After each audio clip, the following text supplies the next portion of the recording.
আলহামদুলিল্লাহ, দীর্ঘ 5টা বছর পরে দেশে এইবার রমজান করতেছি। রোজার মাস পাইলাম।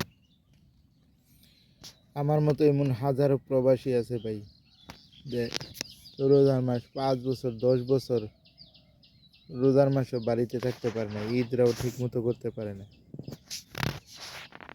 একজন প্রবাসীর কষ্ট আরেকজন প্রবাসী ছাড়া কেউ বোঝে না।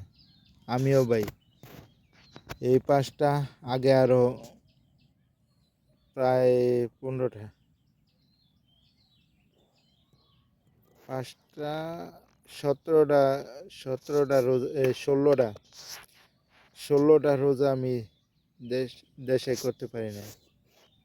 16টা বছর 16টা রোজা, কি মনে করছেন ভাই? প্রবাসীর যে একটা কষ্ট। 16টা বছর 16টা রোজা এক জায়গায় একই দেশে করছি। সৌদি আরবে আল্লাহ রাখছে, ওইখানে রিজিক রাখছে, ওইখানেই করছি। করা লাগছে, কাজের ক্ষেত্রে কিছু করার থাকে না। তো যাক, আলহামদুলিল্লাহ এই বছর পরিবারের সাথে, ফ্যামিলির সাথে, মা বাপ ভাই বোন, তারপরে ফ্যামিলি, ছেলে মেয়ে সবার সাথে, ওয়াইফের সাথে পালন করতেছি। আলহামদুলিল্লাহ অনেক ভালো লাগতেছে ভাই। 2টা কম খাইলে আমি মনে করি দেশে থাকলে ফ্যামিলির সাথে সবার সাথে মিলামিশা রোজাটা পালন করতে পারলে আলহামদুলিল্লাহ অনেক ভালো লাগে, অনেক খুশি লাগে। যে এরা এই কথাগুলাই, কষ্টগুলাই বুঝবো শুধু একজন প্রবাসী, যারা বর্তমানে প্রবাসে আছে, রোজা রোজা পালন করতেছে, তারাই বুঝবো এই কষ্টটা। আর কেউ বুঝতো না।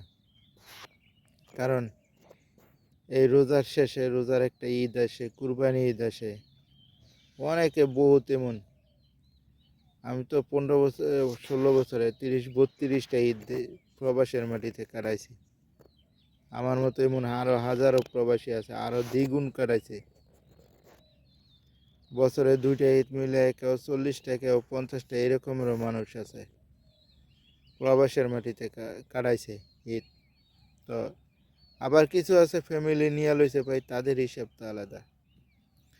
আর যারা পারছে না ফ্যামিলি নিয়ে, এমন হাজার হাজার ঈদ কাটাইছে ভাই, রিজিকও থাকা লাগে, সব কিছুই থাকা লাগে।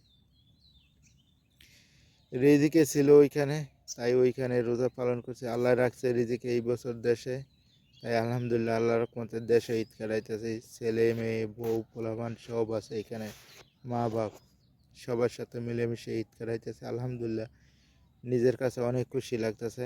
আমার মতো কে আছেন এমন প্রবাসী, সবাই একটু কমেন্টে লিখে দেয়। আপনারা একদিন কাটাইতে পারবেন ইনশাল্লাহ ফ্যামিলির সাথে ঈদ, ইনশাল্লাহ আল্লাহ যদি নসিবে রাখে।